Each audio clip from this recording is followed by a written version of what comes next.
te bendiga y bienvenido a nuestro programa Madurando en Cristo, nutriendo el alma, creciendo en gracia. En Madurando en Cristo buscamos crecer y madurar en nuestra fe a través del conocimiento de Cristo y su palabra, ofreciendo enseñanzas prácticas y aplicables que fomenten tu caminar cristiano y glorifiquen a Dios. Dios te bendiga.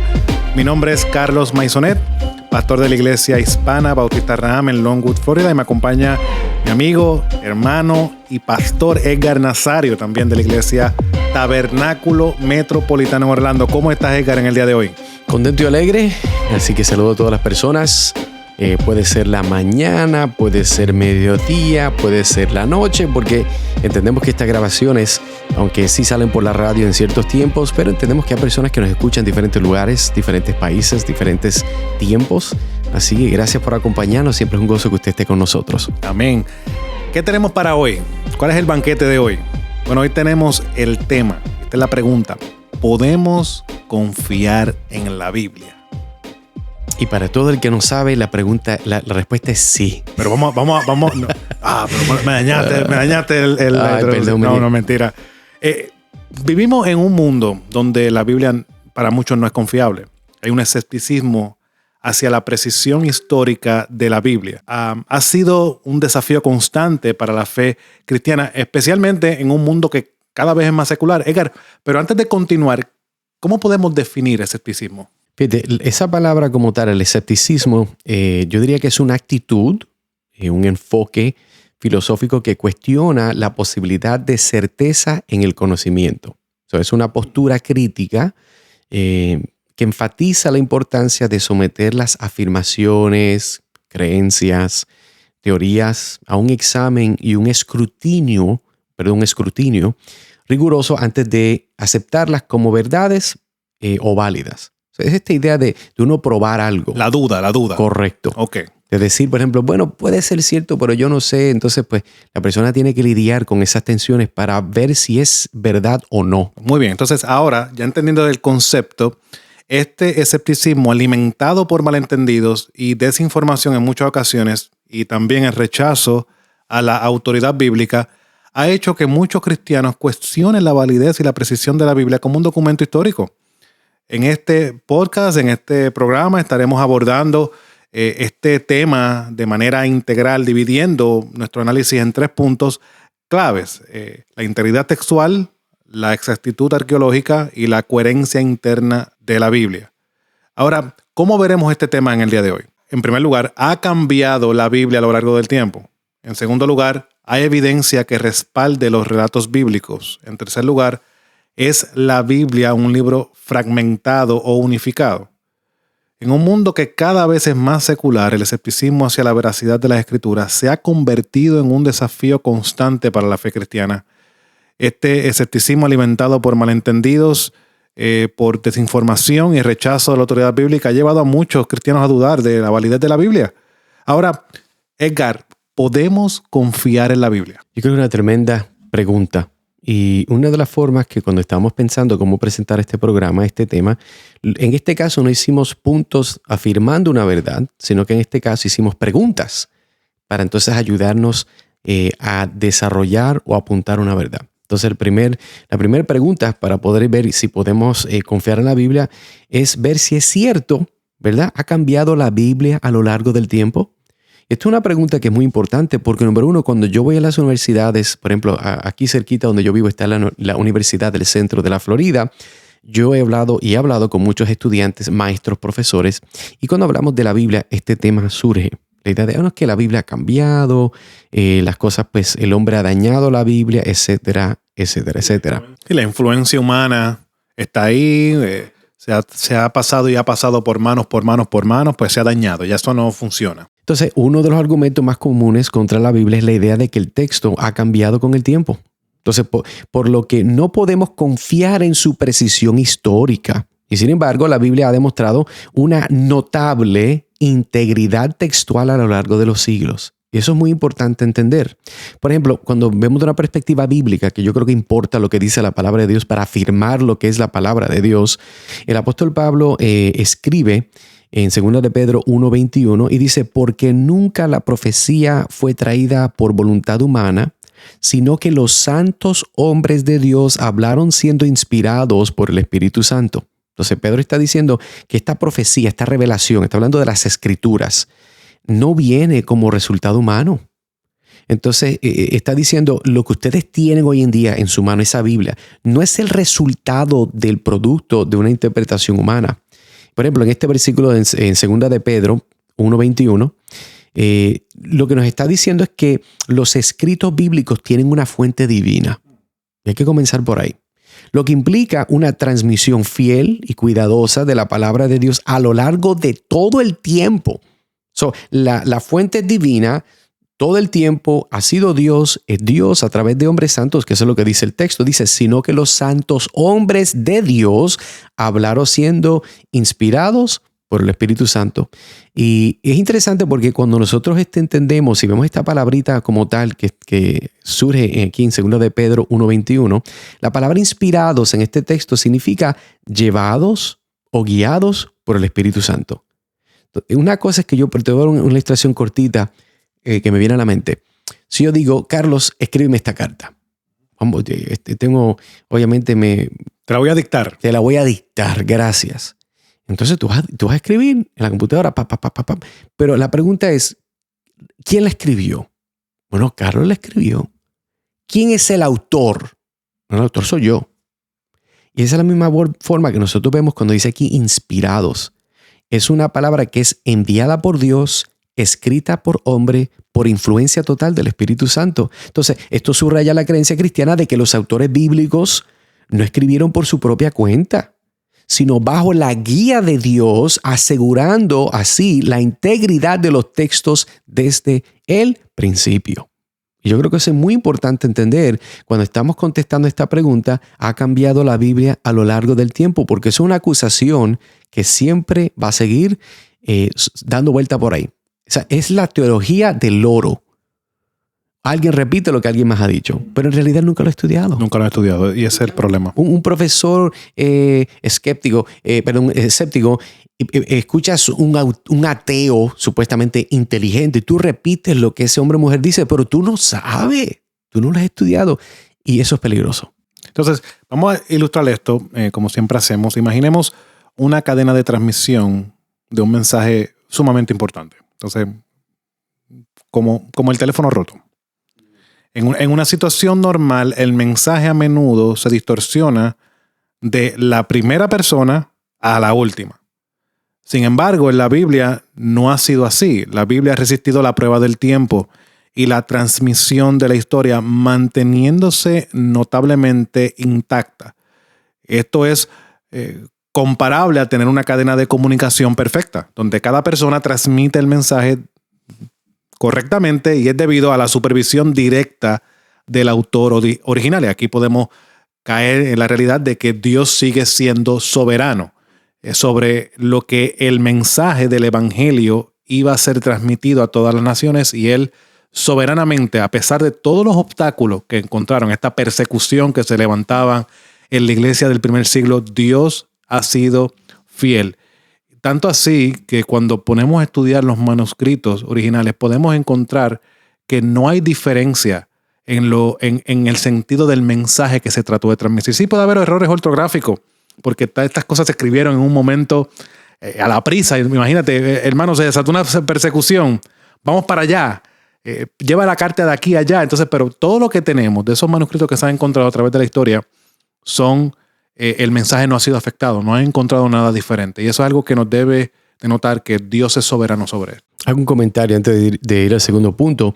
Algo que también hay que recordar es que como la Biblia simplemente tiene un autor, pero varias personas que la escribieron, ¿verdad? La pusieron en las páginas, en los diferentes pergaminos, ningún libro de la Biblia, ningún autor de la Biblia, en diferentes estilos. Hay poesía, hay historia, hay temática apocalíptica, ¿verdad? En el libro de Apocalipsis, ninguno de esos autores se contradicen.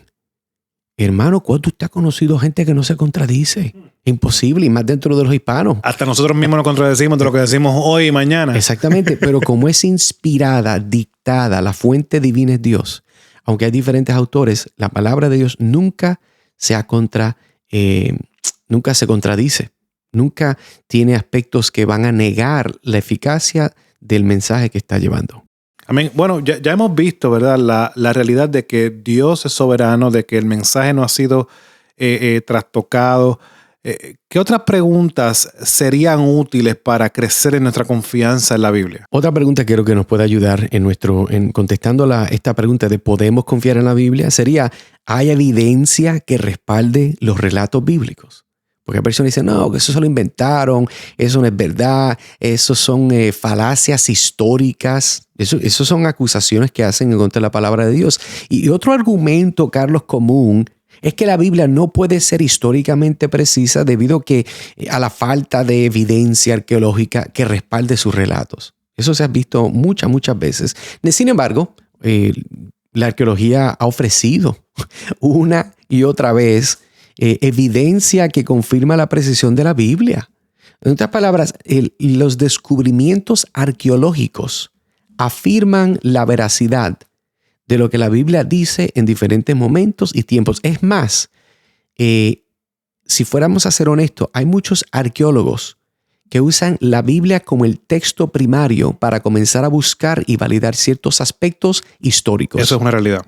Eso hay que entenderlo. Ahora, volvemos a la Biblia. Y para el que tenga duda de esto, puede ir a cualquier canal de YouTube por ahí, que hay muchos, obviamente pues ahora mismo no tengo uno a la mente, que muestran cómo por medio de textos bíblicos han encontrado ruinas de civilizaciones o sociedades que ya no existían, o ciudades que todavía pueden ahí y ver la evidencia de que están ahí. No, y vuelvo y digo, la Biblia es clara, la Biblia es verdad y la arqueología está probando el aspecto veraz de lo que nosotros vemos que la palabra de Dios nos está mostrando. Entonces, por ejemplo, si vemos esta idea de esta segunda pregunta, yo diría entonces, por ejemplo, de una perspectiva bíblica, de aquí ir a la Biblia, aquí no estamos hablando, inventándonos cosas.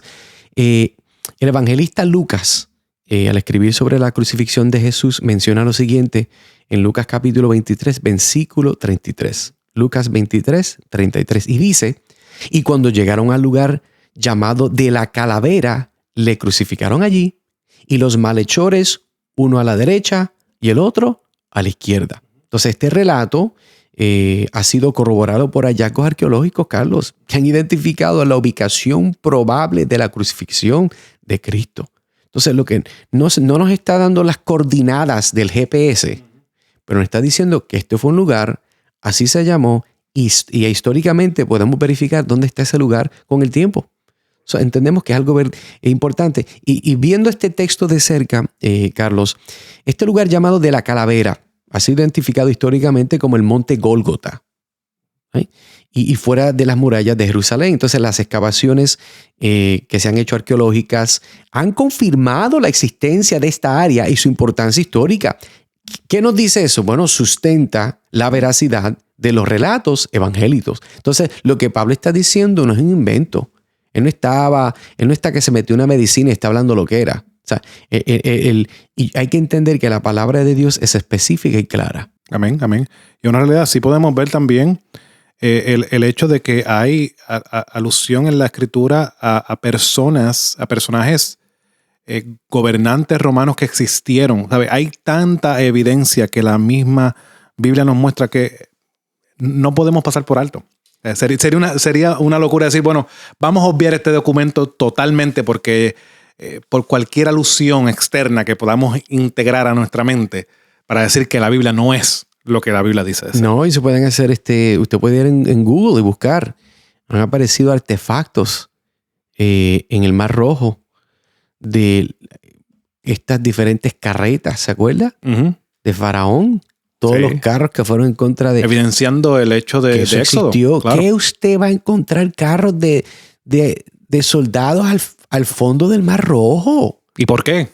Bueno, exactamente. Bueno, la única otra opción es que un Dios abrió algo que dijo que es el Mar Rojo y enterró a esta gente ahí. Entonces, esas son cosas que el mundo usualmente no las va a proclamar en público, no van a salir en Univisión, no van a salir en Telemundo, no van a salir, ¿verdad?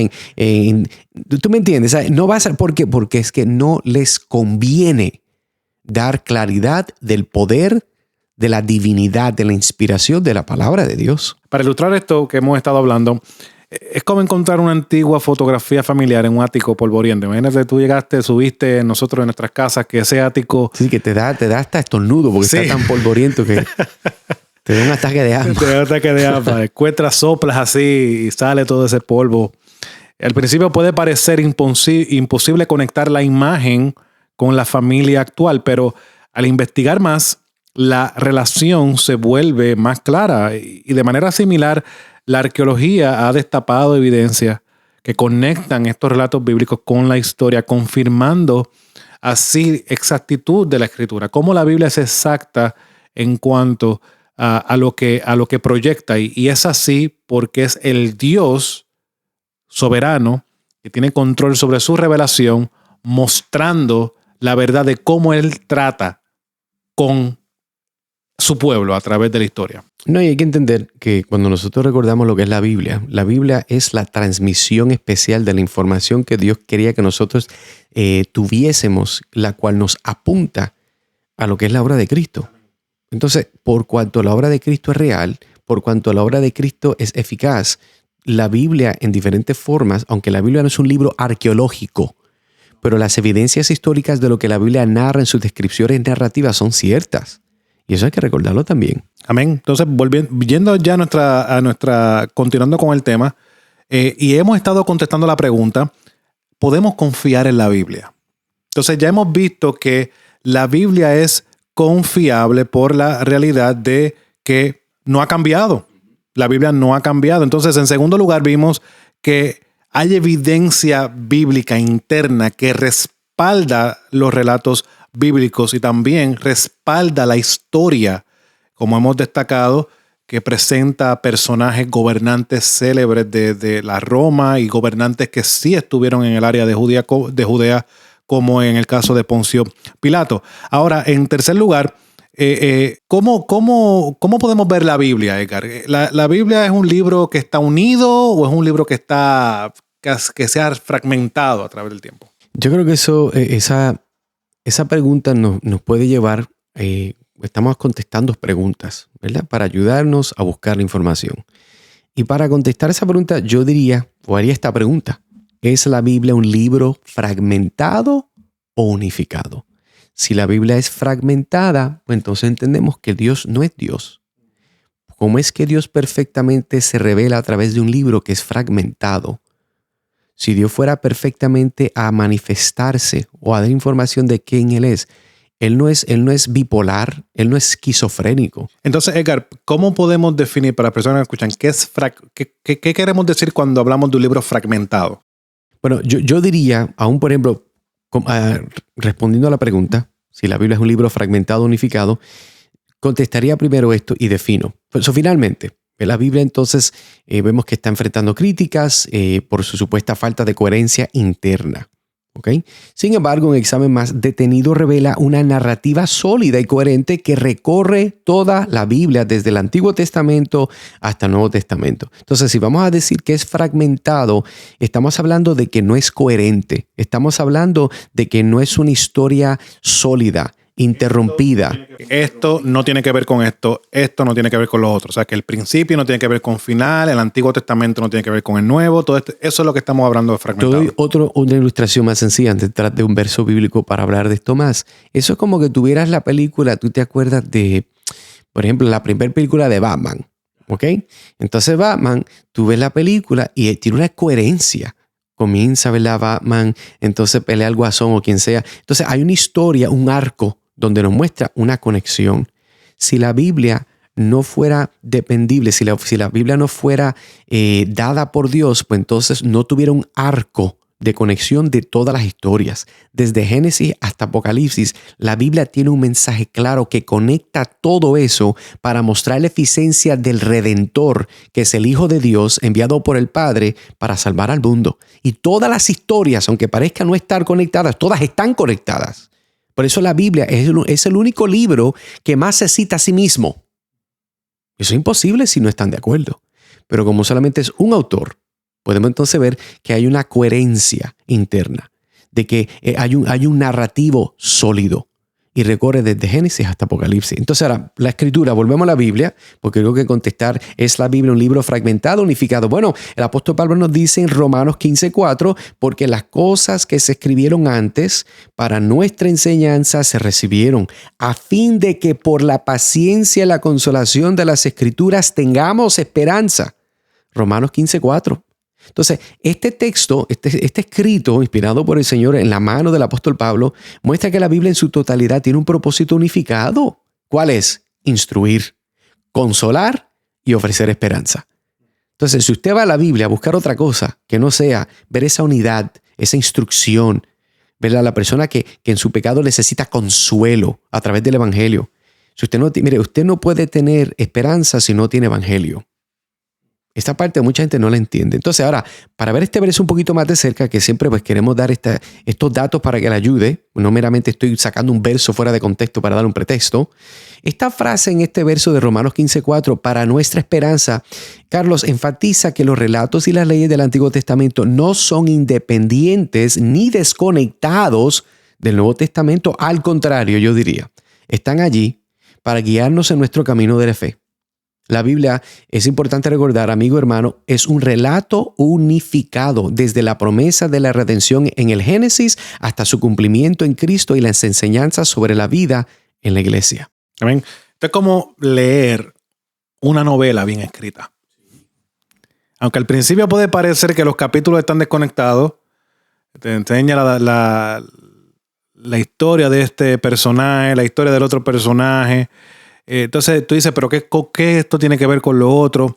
A medida que vas avanzando te das cuenta que cada una de las cosas que están en estos primeros capítulos contribuye a una narrativa global que te va a dar entendimiento de la novela que estás leyendo. Ahora, de manera similar, la Biblia presenta una narrativa coherente, entrelazando historias, profecías, enseñanzas, también podemos decir poesía, porque mucha de la poesía que se escribió allí también apuntaba a sucesos que estaban pasando dentro del pueblo de Israel, que apuntan de una manera espiritual a la persona de Cristo.